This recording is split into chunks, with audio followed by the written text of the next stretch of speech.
major expense for the schools to bear. Mm-hmm. So yeah, I remember him and I hold him in great esteem. I really don't know about the other way back ministers. Great. Saurabh, I'll research it and post a message to you. Sure. That was a really tricky one, I must say. But yes, any other? Yes, there is Nikhil Goenka. Yes, please, sir. Can you just switch on your mic and your camera so that you can Yeah. ask them? Yeah. Hi, ma'am. Hi. Yeah. So actually, I was wondering, with recently, like a lot of people have smartphones and penetration, like internet penetration is, increasing rapidly. What is the impact on the view of education, both for parents as well as like the kids themselves, right? Considering that a lot of parents themselves now have smartphones and they have more exposure. Like, how have you seen that play out? See, if we talk of these lower income groups, the number of phones in the family are very less. Maybe they have one phone between the parents and the children. Mm-hmm. So they have to divide phone time between everyone. So generally, children at a disadvantage, girls more so. Other other school group, other income groups, definitely now children are now having their own tablets or laptops to study since COVID has happened and everything is Mm-hmm. online. Mm-hmm. All depends on the economic background. True. And children do suffer because of this. I think the hardware should be made cheaper and available to school going children, the phones especially. Mm-hmm. Very They true. should come But they should come do out you see? promptly with that before these months go by without being any studies happening. Yeah. Do you see parents react differently to education? Like if they are, more exposed to what other sort of people are doing in other cities, or like, parents, friends talk about like, news or something that they saw online. Like, is that Yes. sort of change So anything? if you are talking of higher income group, that really works. It does. Mm-hmm. But in this, it's a different story in the lower income group. Mm-hmm. Parents, if they are more exposed to different ideas, different their friends doing, peer pressures are also there, and they also want to give the best to the child. So if they come out with some good ideas or some good informations, they will make it available to the child, definitely. Mm-hmm. Here in the lower income group, that takes the second precedence because the first of all is they have to consider the disposable income they have in their kitty Mm-hmm. for buying any new kind of contraption or buying content for their children. True. I guess you have fairly answered very well Nikhil's question. There is another, like there are two more questions. First is Anushri and then is Sachi Jimne. So we'll take up Anushri first and then we'll come to Sachi as well. So Anushri. Yeah. Hi. Hi, Mama. Hi. Hi. I wanted to ask about since these children are coming from more economically challenged, families. Is there are schools also doing something to make them more employable or vocational training so that they can, as they keep studying, but they can also sort of help out economically to the family? Are there any such things happening? That is the need of the hour that actually needs to be implemented by the government, vocational training at school level. Mm-hmm. See what happens when we have noticed is when the child is in class 8 Mm-hmm. or 9, only then she is ready to learn something, a skill by herself, which can turn into a profession or a career. So Mm-hmm. only in class 8 or class, not even 8, maybe 9. Mm-hmm. And then as soon as those things, if we teach, we have had many courses in our school, but then the pressures of class 10, the board exams, Mm-hmm. looms so large in front of them. On that year of class 10, they cannot do anything other than only study, study, study. The teachers are also continuously repeating, so that vocational training or vocational any other courses that are happening in the school are banned for class 10 children because they have to concentrate on the board exam so that they can get good marks to go into a good college. But now I was reading this new education policy is coming, and the board exams are not going to be so important anymore. Admissions to college is also going to be different now. So now when things ease out, that one big augury that has become the board exam. So when things ease out on that, then those girls can be taught. Like we had a sewing class happening, and we had beauty parlor classes happening in the school. Class 10 girls had no time. They have to run from the school to the tuition. The tuition thing is also so rampant. So they have to take out that much more time to study. True. Now that can be done, Anushri. Now that can be done when the board exams are not so decisive in their future career, college admissions. Very Then true. we can do it for the class 9 and 10. Yes. Yes. So we have Sachi Jivne. Can we have Sachi Jivne? Hi, Sadhna ma'am. Hello. Hi. So I have two sets of questions for you. Am I audible? Yes. Yes. Yes. Absolutely. Yeah, okay. So the first one is India, a country where education is a fundamental right for every citizen, right? Yes. The privatization of many government schools, as I myself belong to the education sector too, I would Okay. like to ask about the fact I came across recently that near about 7,000 government schools have been turned. They are closed and they are turned into private sector. I would like to know what is your opinion about it?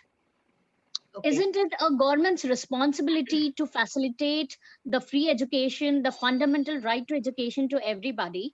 So that's the first question. And should I tell you my second question as well? Yes. Yeah, the second question is I want to know your personal opinion about the new education policy with respect to the lower class girls' education, the subject we are all speaking about today. Yeah, Okay. thank you. Okay. So coming to the first question, uh, see, earlier when looking at the rights of education to every girl child or every child for that, government has taken education to the child, not vice versa. They didn't get the children to the educational institute. They took the institutes to the children, meaning to say that every kilometer has a school. In every kilometer radius, there is a school which has been opened by the government. So the result of so many schools happening are empty benches in schools. And then the government teachers, the sheer number of government teachers that have come into play has made such a strong, big, huge lobby of teachers that they adversely impact the good policies that the government want to bring in, because it's a big voting lobby also. So, and the so many schools are not really required. Plus, then there is a limitation to the, as you know, Sachi, that there is a clause that which says that you have to have so many number of students to have one teacher per so many numbers in a class. So that way, government is giving maybe 6 teachers from class 5 to 10 for a total strength of say 180 to 200 children totally. So how do we propose to teach our children only by 6 teachers? How do they take each class? How do they take each subject? It's impossible. It's physically impossible. That happens, and then schools have to call in guest teachers to teach their students. They have to spend out of their own pockets, which are already very drawn out pockets. So this way, it's better if they privatize certain schools. Also, I feel that the hire and fire policy of private schools, the accountability of the school teachers of private sector works for the betterment of education for the children. So betterment, children get better education because teachers are accountable. Here, the complacency of a government's employed teacher kills their initiative in a way. Only very, very few teachers will go out of their way to do something really constructive for them, because you hear stories, there are not cliches that's happening, that empty classrooms, children are playing inside, teachers are not attending to the class, they are sitting in the staff room. And who is their boss? The government. So where is the government? They are sitting in their offices. So it's better. Privatization will definitely help, because there are too many government schools. Too many government schools. It's always better. But That's my opinion. just Sachi's Junaid's question, I'm just pointing out towards it. Does these privatization really help with also taking up such girls and such kids who are from lower income groups, if I would say? There are all types of private schools. They are Exactly. only, That's what I wanted to ask, yeah. Kiran. Yeah. So Sachi, there are all types of private schools. There are with some low fee structure, and there are some with medium fee structure, and also the high fee structures. So there is something for everyone everywhere. It has been made, it has got a bad name because people have made a business out of schools. So that is there. There are good and bad everywhere. You see, the good comes with the bad. But in a long run, if you want to give good education to children, I think accountability is very much important. Accountability of teachers, of what is being taught, how the progress is happening.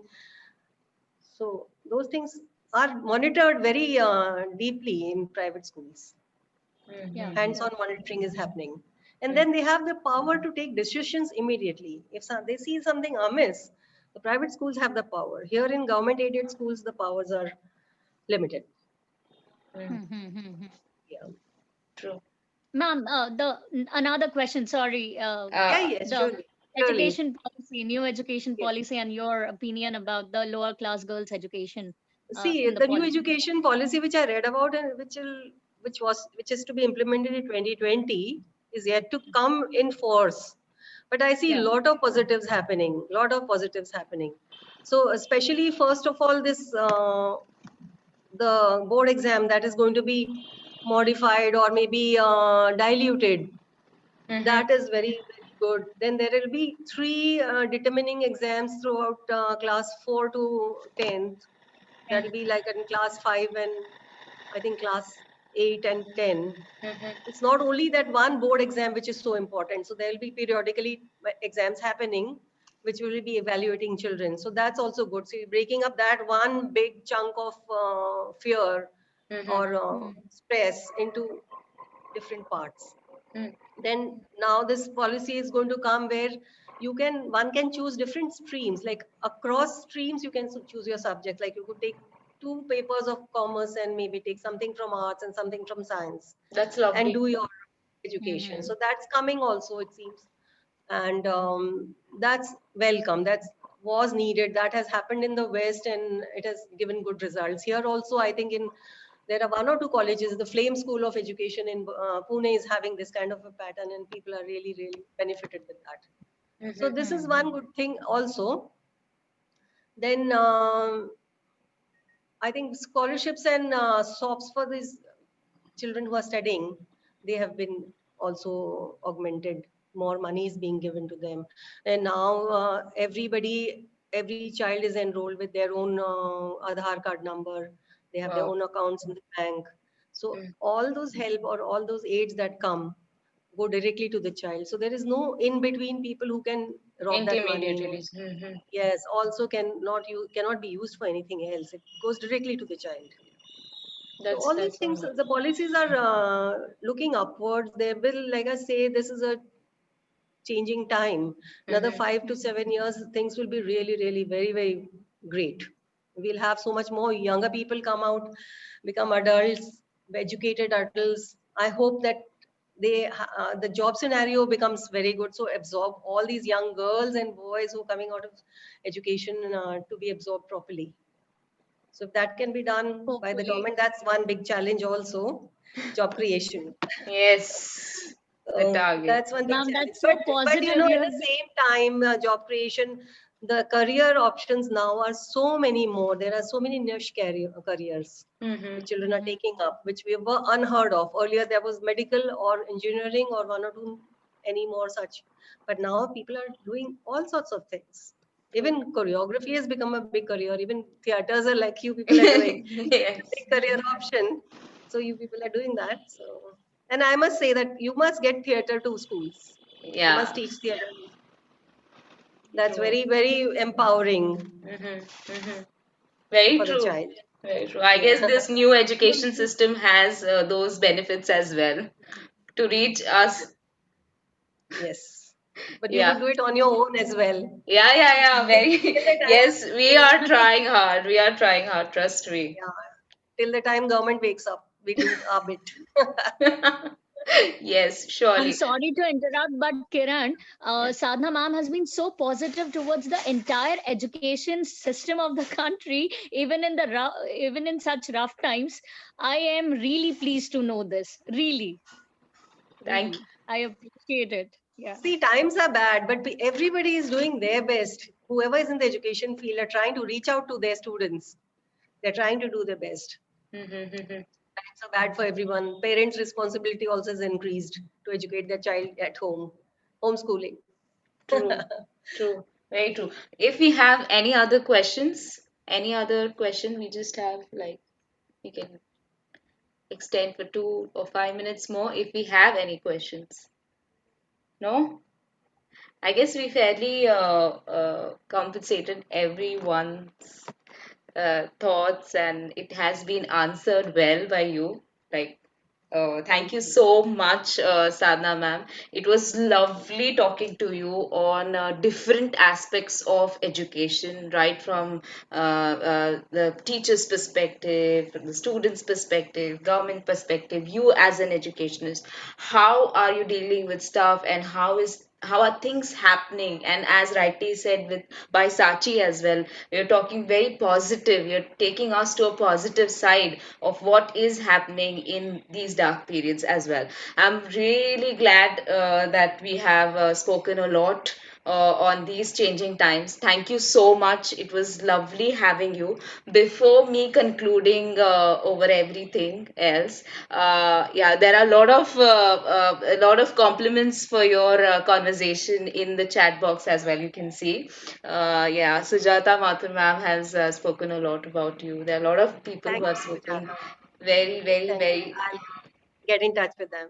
Yeah, but tomorrow we'll be having our last conversation and our by Sachi Jivne itself. She will be speaking with us on a very beautiful topic once more, that is untold saga of Dalit women in performing arts per se, a brief encounter. So she will be talking about a lot of women who have inspired, who have pioneered, and who have done wonderfully well in performing arts. And their sagas, their side of the story have never been told or they have never been come up. So I think it's a very beautiful topic. I hope to see you all tomorrow. It's our last conversation, and we'll be also having leading to our festivities tomorrow. That's from tomorrow. Our Navratri is happening from tomorrow, if I'm not wrong. And it was lovely talking to all the speakers, great womanias, and kudos, hats off to everybody who is here, and especially Sadhna ma'am. You're doing a great job, and all the best for all your endeavors. I wish I can meet you soon in person and talk more on such lovely topics. Thank you all for having us. Thank you. Thank you so much. Meet Bye. you. Bye bye. Meet you tomorrow. Bye. Bye bye.